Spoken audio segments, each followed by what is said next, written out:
구원과 심판의 징조라고 하는 제목으로 오늘 나누고 함께 기도하려고 합니다.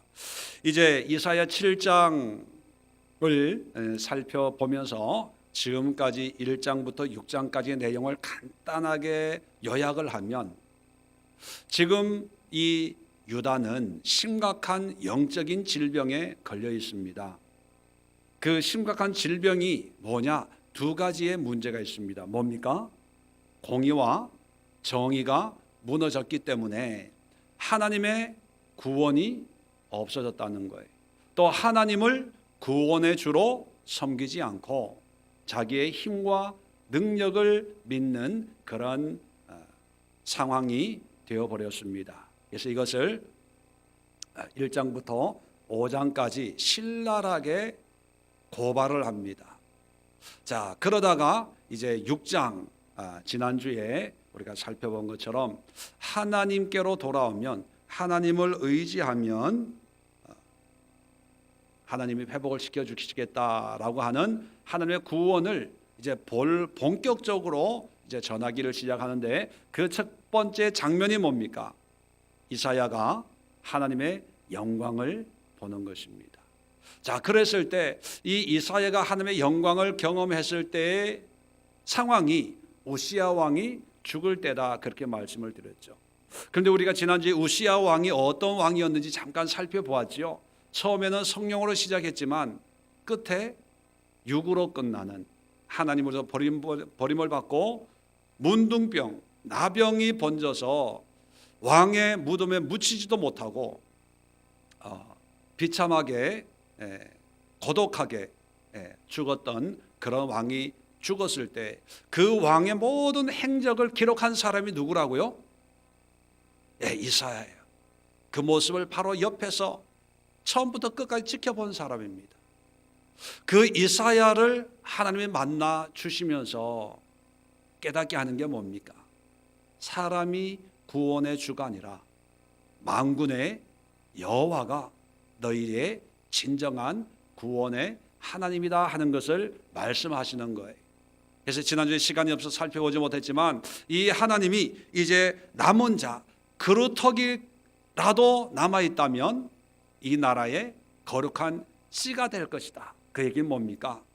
그루터기, 배임을 당한 그 그루터기를 통해서라도 하나님은 역사를 하신다 하는 거예요. 이렇게 핵심은 뭐냐면, 사람을 의지하지 말고 여호와 하나님만을 믿어라. 너희가 가난하냐? 너희가 가진 게 없냐? 너희가 병들었냐? 너희가 낙심하고 있냐? 상관없다는 거예요. 그런 그루터기, 아무 쓸모없는 것을 통해서라도 하나님은 새로운 씨앗으로 13절, 6장 13절 마지막을 보면, 그 중에 10분의 1이 아직 남아있을지라도, 아주 작은 부분이 남아있을지라도, 그런 의미입니다. 이것도 황폐하게 될 것이나 밤나무 상수리 나무가 배임을 당하여도 그 그루터기는 남아있는 것 같이 거룩한 씨가 이 땅의 그루터기니라, 그렇게 말씀을 하셨다는 거예요. 그러니까 그루터기, 사람의 눈에는 그루터기라고 하는 것은 뭡니까? 쓸모없는 거예요. 왜? 기둥을, 줄기를 우리는 좋아하지 않습니까? 근데 그 밑둥심만 남아있으면 이건 죽은 거야, 필요 없는 거야, 가망이 없어 라고 하지만, 하나님 손에 붙들리면 그것이 거룩한 씨가 된다는 거예요. 다시 하나님의 은혜의 축복의 통로가 된다는 거예요. 그러니까 우리의 상황과 여건이 어떠하냐에 흔들리지 말고 끝까지 하나님의 구원, 여호와의 구원을 믿어라, 그런 말씀을 하고 있습니다. 자, 그러다가 7장에 오면 갑자기 세월이 훅 지나가요. 자, 우시야의 손자요, 1절에 보면 요담의 아들인 유다의 아하스 왕 때. 자, 6장은 아하스가 죽을 때예요. 그러니까 요담이 왕을 하고 있을 때인데, 한 20-30년 시간이 훅 지나서 요담이 죽고 그의 아들인 아하스가 왕이 되었을 때 일어난 사건입니다. 그때 어떤 일이 있었냐면, 1절에 보면 아람의 르신 왕과 르말리아의 아들 이스라엘의 베가 왕이 올라와서 예루살렘을 쳤으나 능히 이기지 못하니라. 뭐냐면 아람 왕과 북이스라엘의 연합군을 만들어 가지고 유다를 쳐들어오는 거예요. 전쟁이 일어난 겁니다. 자, 그랬을 때 2절에 어떤 사람이 다윗의 집이 알려 이르되, 다윗의 집이라고 하는 것은 이 왕 다윗의 가문이기 때문에 이 아하스 왕에게 이야기를 합니다.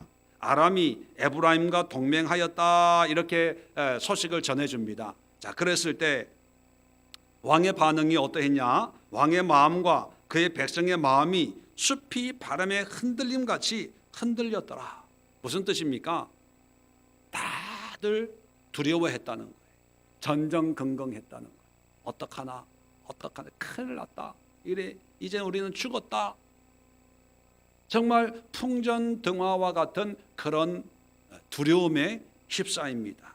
자, 3절에 보면 그때에 이런 상황에 하나님께서 이사야 선지자를 이제 아하스에게 보냅니다. 왕에게 보내면서 4절 끝에 이렇게 얘기합니다. 핵심적으로 나는 연기 나는 두 부지깽이 이들은 연기 나는 두 부지깽이 그루터기에 불과하니 두려워하지 말며 낙심하지 마라. 한마디로 뭐라고 얘기하는 거예요? 걱정하지 마라, 염려하지 마라, 그렇게 얘기합니다. 그리고 7절에 주 여호와의 말씀이 그 일은 서지 못하면 이루어지지 못하리라. 뭐냐 하면 아무리 두 나라가 연합을 해서 공격을 해도 너를 이기지 못하고 그들의 계획이 이루어지지 못할 거니까 걱정하지 마라. 자, 그러면서 9절에 이렇게 얘기합니다. 너희가 굳게 믿지 아니하면 너희는 굳게 서지 못하리라. 이러한 하나님의 말씀을 믿으면 구원을 받지만 믿지 못하면 서지 못한다. 그건 뭡니까? 망하게 된다, 그런 뜻이에요. 어떤 상황인지 이제 어느 정도 이해가 되겠죠. 자, 그런 상황에서 이제 10절 이하에 이제 아하스 왕에게 말씀을 주는데, 이제 지금까지 염려하지 마라, 걱정하지 마라, 나를 믿으면 굳게 내가 지켜주겠다, 그렇게 말씀을 했어요. 그러면서 하나님이 11절에 자, 나의 이런 확신에 대한 약속을 확증시키기 위해서 너는 여호와께 한 징조를 구하라는 거예요. 징조란 뭡니까? 사인을 구하라는 거예요. 표적을 구하라는 거예요. 자, 구하되 깊은 데서든지 높은 데서든지 구하라. 자, 깊은 데 높은 데라고 하는 것은 어떤 의미냐면 아무 것이나 영적인 것이든지 환경적인 것이든지, 뭐 여기는 기드온처럼 이스라엘 양털 위에 오게 해주세요, 또는 안 오게 해주세요, 뭐 해시계가 1도 뒤로 물러가게 해주세요, 앞으로 가게 해주세요, 뭐 이런 우리가 이해할 수 없는 그런 높은 경지든지 우리가 체험할 수 없는 깊은 경지든지 상관없이 하나님이 이러한 말씀을 주셨는데 여기에 대한 표적을 구해라, 그렇게 얘기합니다. 얼마나 은혜가 됩니까?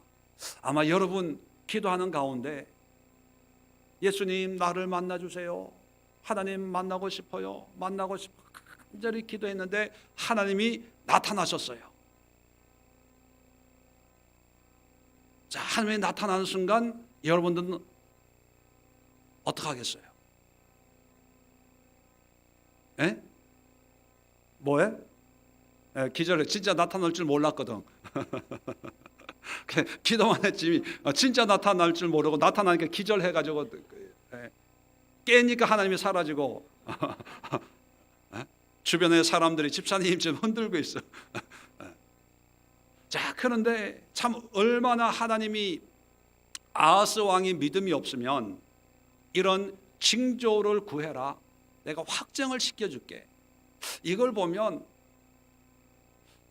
하나님의 답답함이 느껴져요. 안타까움이 느껴져요. 내가 너희를 구해줄게, 걱정하지 마 했는데 그래도 안 믿으니까 징조를 구해라, 표적을 구해라. 그것이 높은 데서든지 깊은 데서든지 표적을 구하면 내가 그 표적을 보여주고 나의 이 말을 확증시켜 줄게. 그러고 믿어라. 믿으면 굳게 서고 믿지 않으면 굳게 서지 못할 것이다. 그렇게 얘기를 하는 거예요. 그러면 우리는 그 하나님의 마음을 이해하면 어떻게 됩니까? 하나님의 약속이 이루어질 것임을 확증해 주세요 해서 이렇게 해주세요, 저렇게 해주세요, 구할 수 있잖아요. 자, 그런데 아하스가 12절에 아하스가 이르되 나는 구하지 아니하겠나이다. 나는 여호와를 시험하지 아니하겠나이다 한지라. 언뜻 보면 아하스가 참 믿음이 좋은 것처럼 보여집니다. 왜요? 하나님의 말씀하셨으면 됐지. 그게 무슨 징조나 표적이 필요합니까? 하나님을 더 번거롭게 시험하고 이렇게 하지 않겠습니다 라고 하는 그런 마음으로 얘기했으면 얼마나 좋겠어요. 그런데 아하스는 정반대예요. 뭐냐면 하나님의 징조를 구할 마음도 없고, 하나님이 지금까지 앞에서 얘기한 두려워하지 마라, 염려하지 마라, 그들의 뜻이 이루어지지 못할 것이다 하는 그런 말도 믿지를 않는 거예요. 자, 성경을 역대하 16장을 한번 찾아봅시다. 이 아하스 왕 때의 사건이 이제 역사서에 기록이 되어 있는데 16장 1절을 보면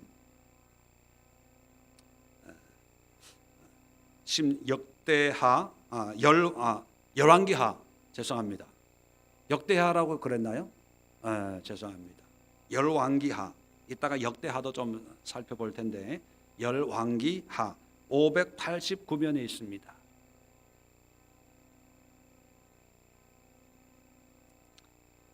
자, 열왕기하 16장 1절에 아하스가 왕이 되니, 이제 아하스가 왕이 됩니다. 자, 5절에 보시면 이때에 아람 왕 르신과 이스라엘의 왕 르말리아의 아들 베가가 예루살렘에 올라와서 싸우려 하여 아하스를 애워쌌으나 능히 이기지 못하니라. 자, 요 이사야 7장의 내용과 똑같은 그런 상황을 기록하고 있는 겁니다. 자, 그러다가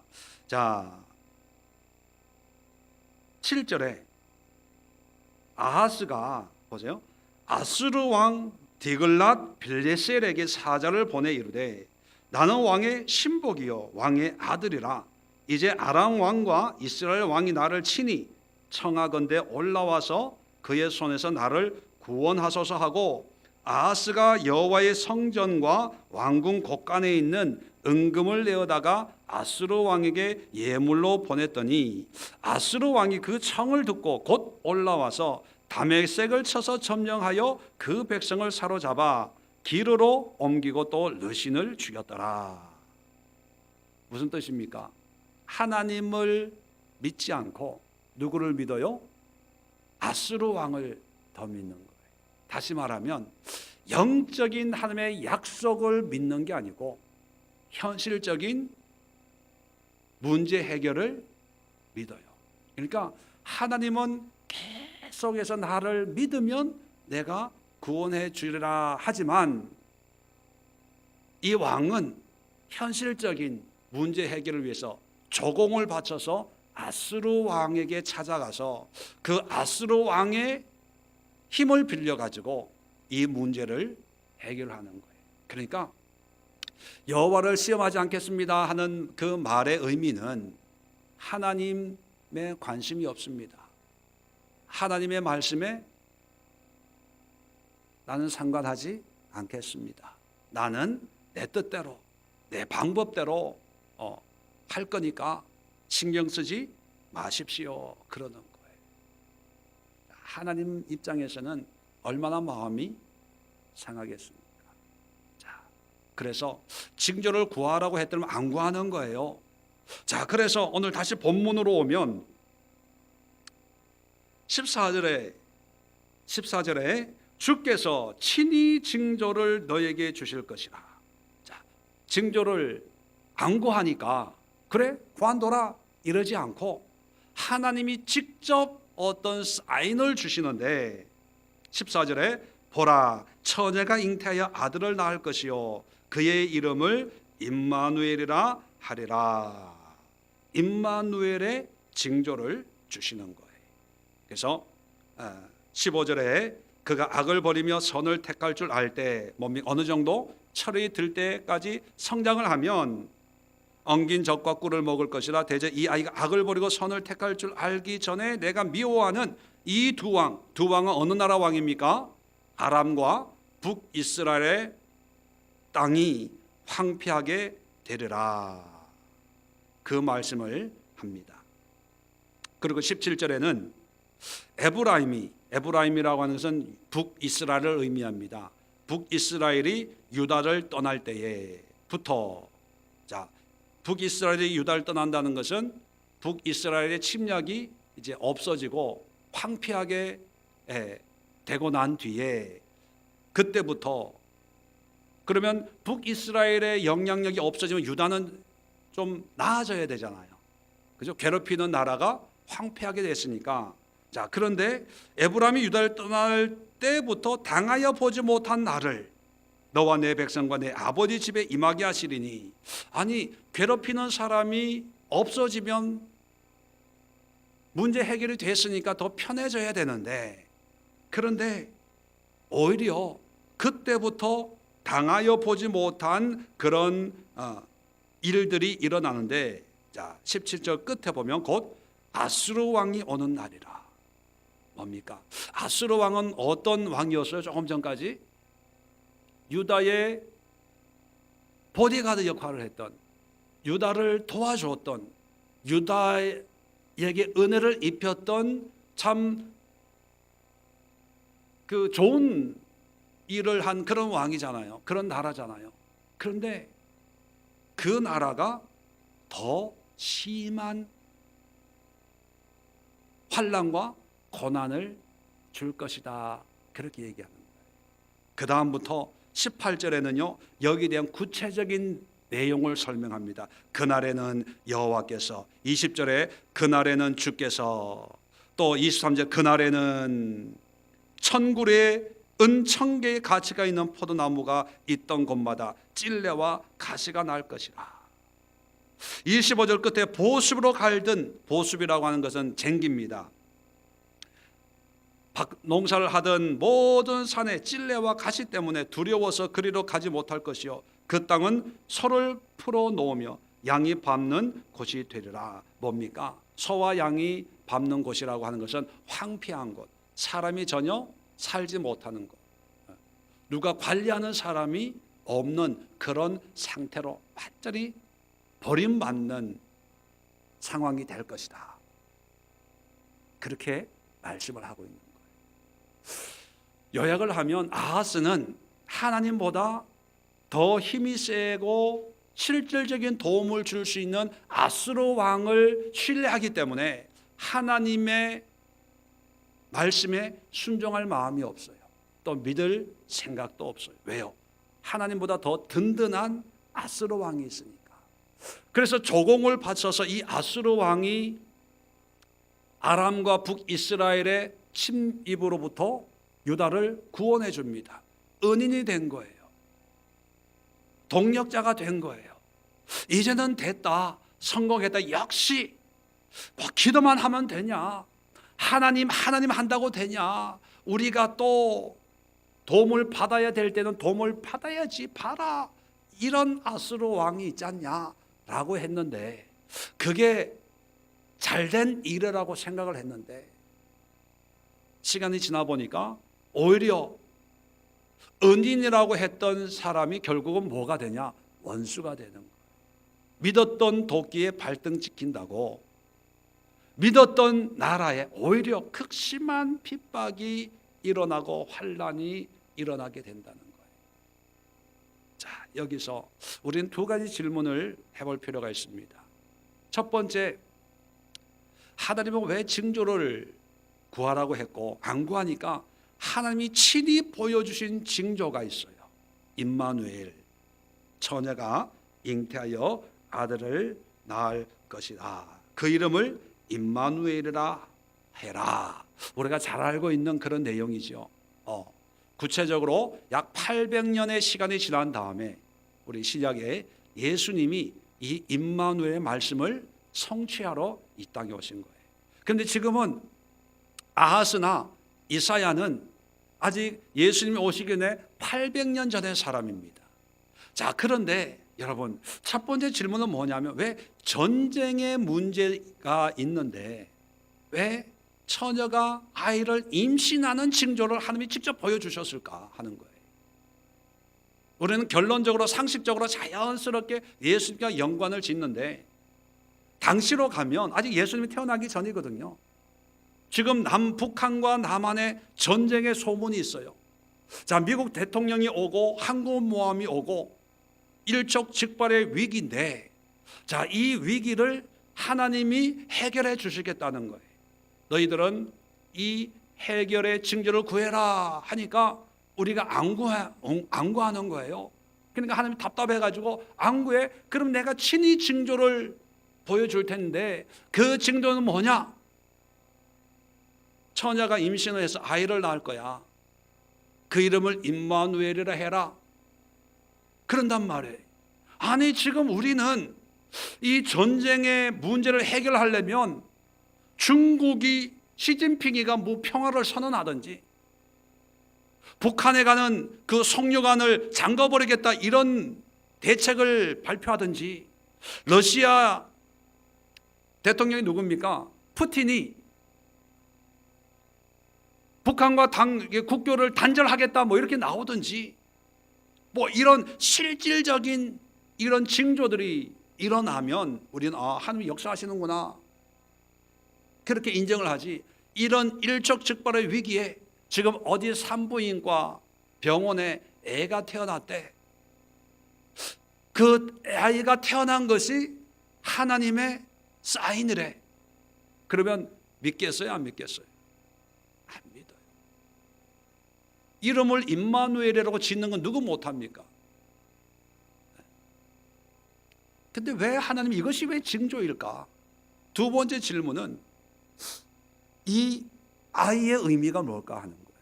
임마누엘이라고 친히 하나님이 이름까지 지어서 붙여주십니다. 임마누엘.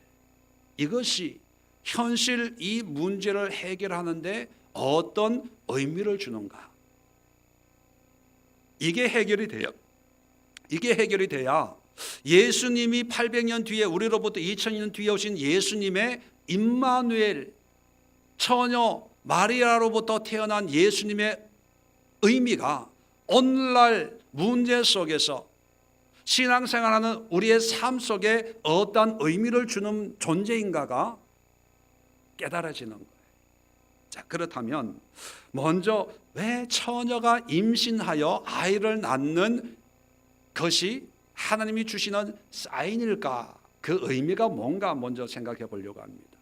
여러분, 아까도 말씀드렸지만 아하스가 믿는 것은 하나님이 아니라 실질적인 거예요. 구체적인 거예요. 지금 당장 도움을 줄 수 있는 그런 대상이 쭉 둘러보니까 아수르 왕이거든요.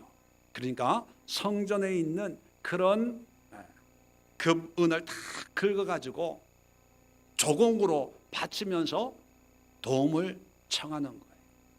어떻게 보면 이게 상당히 정상적인 대통령의 국정 수행일 거예요. 아마 이런 모습이 아니고 성전에 가서 기도하고 하나님의 말씀을 믿습니다 했다면 아마 탄핵당할 거예요. 아니, 이 엄중한 시국에 기도한다고 되냐? 믿음으로 한다고 되냐? 아마 촛불 시위 나서 탄핵을 할 거예요. 그래서 그런지 모르지만 아하스는 실질적인 그런 행동을 취하는 겁니다.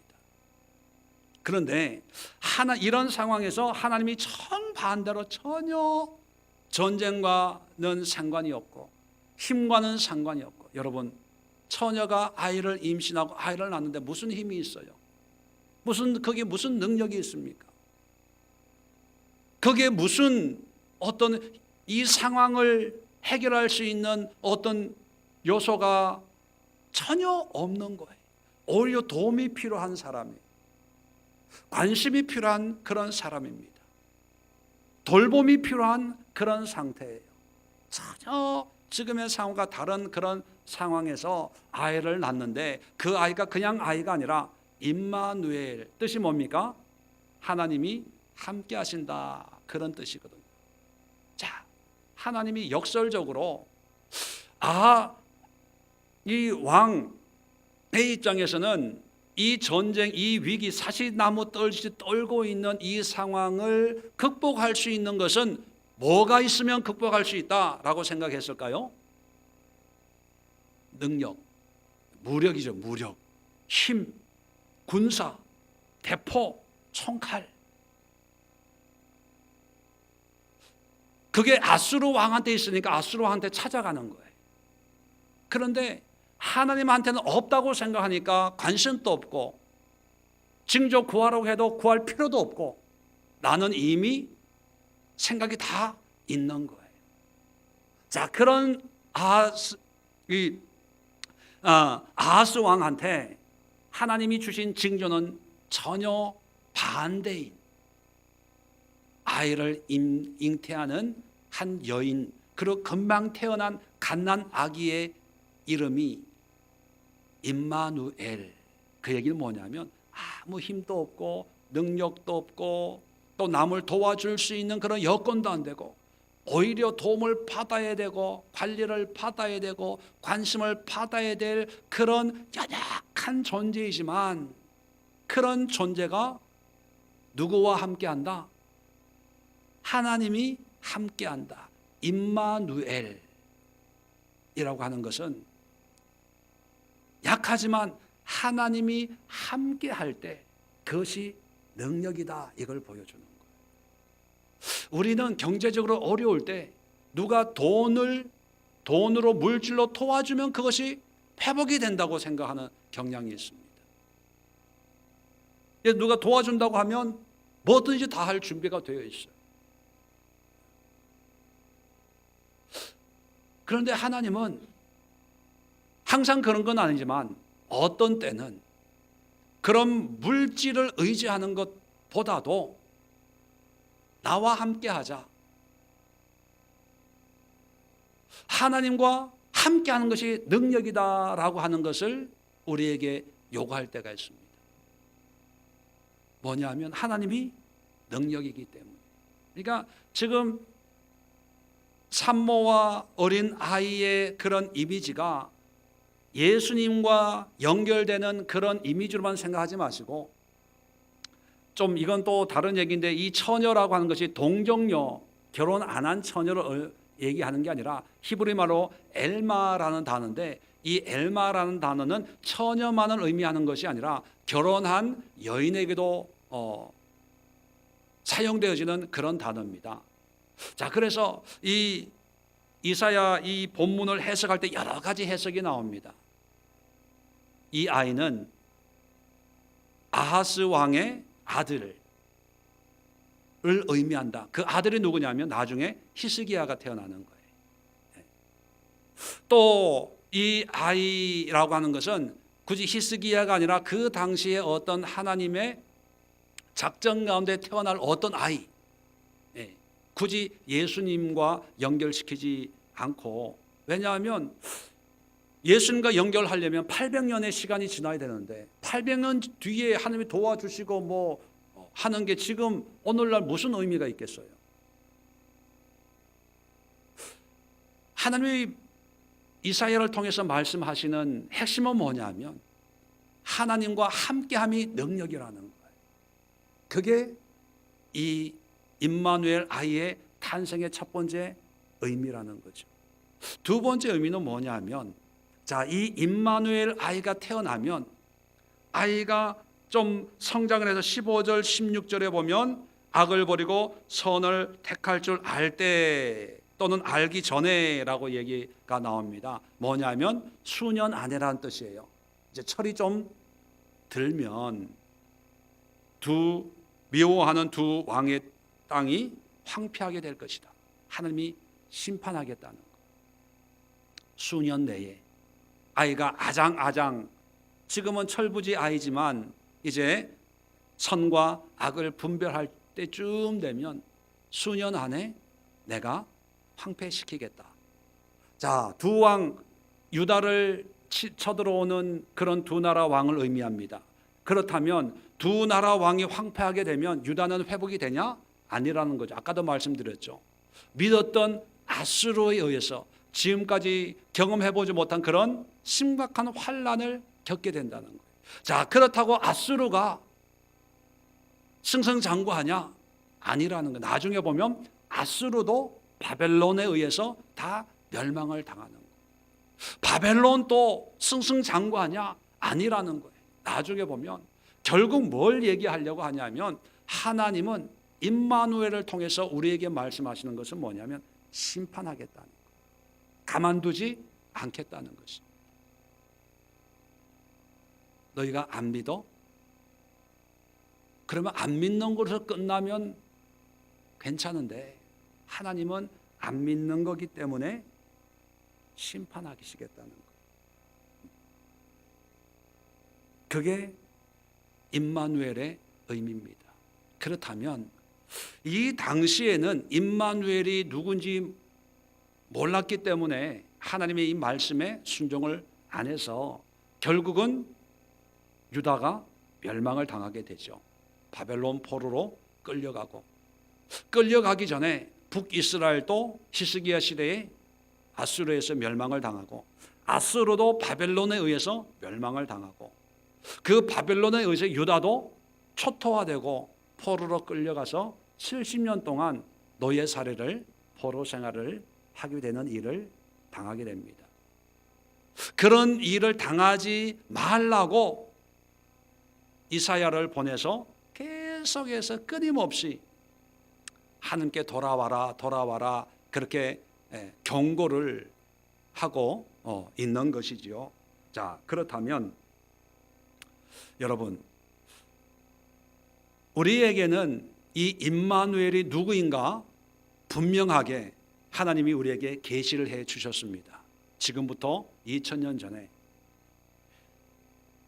마리아를 통해서 한 아이가 이 땅에 태어났고 그 이름을 예수라 해라. 그 예수의 이름은 구원자, 죄로부터 구원할 자라는 의미고 또 다른 말씀으로 임마누엘이라 하라. 함께 하시는 하나님. 자, 우리는 이 아이가 예수님이라는 것을 알아요. 임마누엘의 징조와 사인을 우리는 분명하게 가지고 있습니다. 자, 그렇다면 예수님을 믿는다고 하는 의미는 뭘까 하는 거예요. 아니, 그 전에 왜 예수님이 임마누엘로 이 땅에 하나님이 직접 우리가 구하기도 전에 직접 징조를 2000년 전에 베들레헴 마구간에 이 징조를 보여주었을까 하는 거예요. 왜 보여주었다고요? 우리가 하나님을 믿지 않기 때문에. 아하스 왕 때처럼 하나님을 믿지 않고 세상을 의지하고 세상의 능력을 의지하기 때문에 하나님이 직접 친히 징조를 보여주셨는데 그 징조가 뭐냐? 임마누엘의 징조라는 거. 그렇다면 이 예수님을 믿는다고 하는 의미는 뭡니까? 예수님을 믿는다고 하면 적어도 이 시대에 여러분 마음속에 있는 아수르, 여러분 환경을 한 방에 해결해 줄 수 있다고 믿는 어떤 세상의 어떤 힘과 능력을 버리고 지금은 아무런 현실적인 변화가 일어나지 않아요.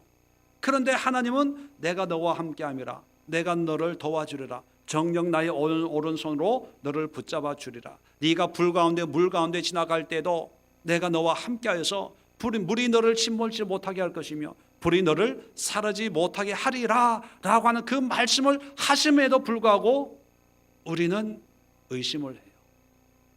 앞에서는 아멘 하지만 여전히 내 머릿속에는 도망갈 구멍과 또 1단계, 2단계, 3단계 이 대책을 다 수립을 해놓고 믿지만 또 내가 해야 될 일은 또 해야지 하면서 전화하고 뭐하고 1차 안 되면 2차, 2차 안 되면 3차 착 해가지고 그러고 있다는 아하스처럼. 그럴 때 그런 시대에 그런 상황에 오신 분이 바로 예수님이라는 거예요. 그 예수님이 오셔서 우리에게 말씀하는 바는 뭡니까? 한 가지예요.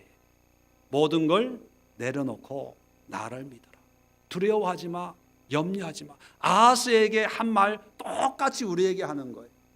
우리는 이 세상에 태어나는 순간부터 울음을 터뜨리면서 주먹을 불끈 쥐고 이제 이 험한 세상을 어떻게 살아갈까? 그렇게 시작을 하죠.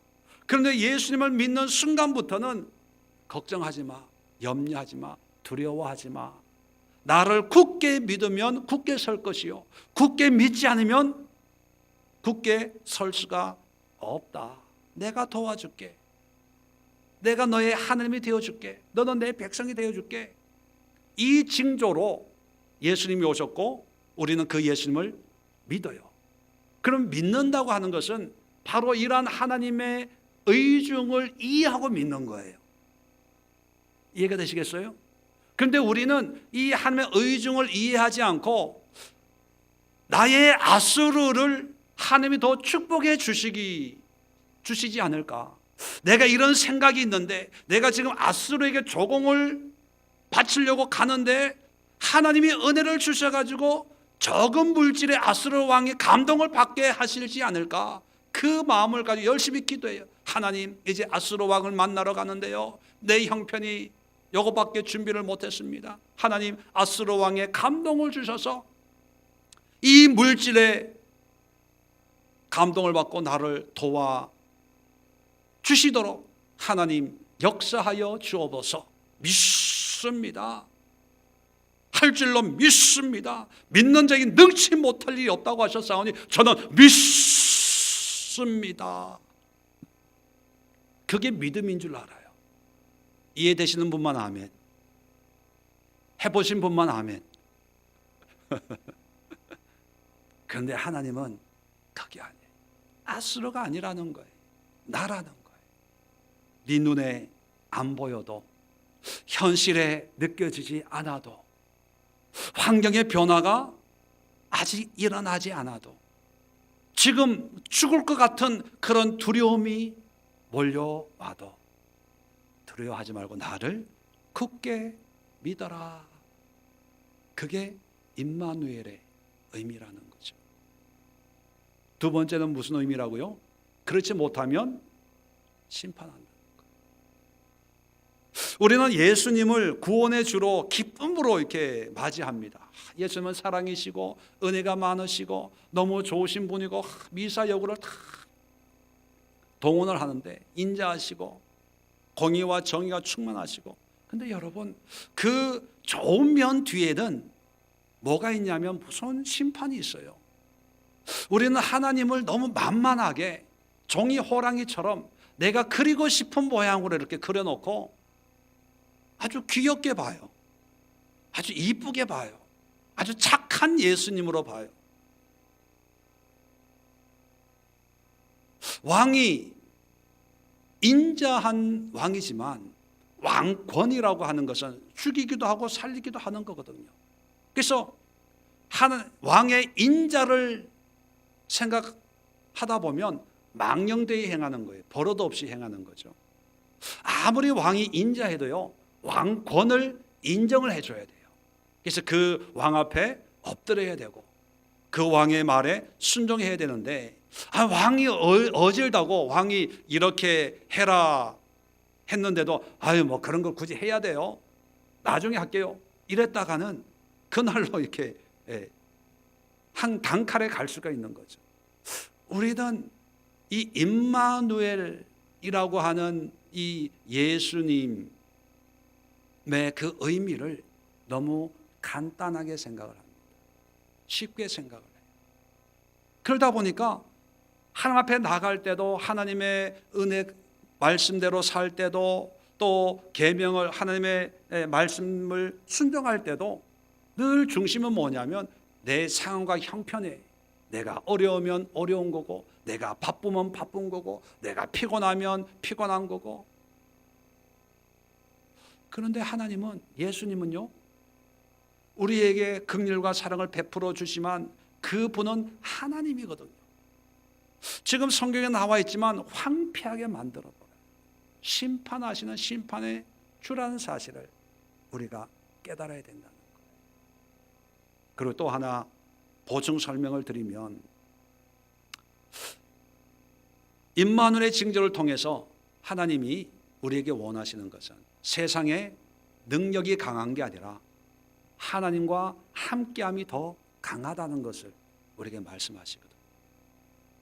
그런데 이런 하나님을 믿는 우리도 어떤 생각에 자꾸 미혹이 되냐 하면 세상적인 강함을 자꾸 추구합니다. 세상적인 능력을 추구해요.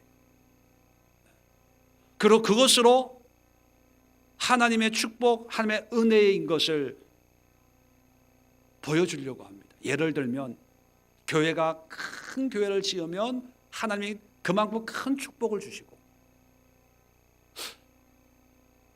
회사를 크게 일으키면 이것이 하나님의 축복이고 은혜라고 생각을 해서 그런 것을 사람들에게 이렇게 보여줄 수 있는 뭔가를 자꾸 만들려고 하는 경향이 있습니다.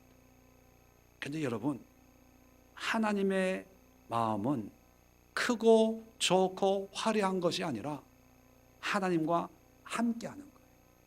그 함께하는 사람이 누구냐? 이름도 모르는 한 아가씨가 임신을 해서 출산하고 있는 정말 연약한 그런 환경 속에서도 하나님이 함께할 때 아스로 왕보다 더 강하다는 거예요. 그 아이가 태어났어요. 정말 핏덩어리 아닙니까? 그 아이한테 무슨 능력이 있겠어요? 그 아이가 이 국가적인 위기를 어떻게 해결할 수 있겠습니까?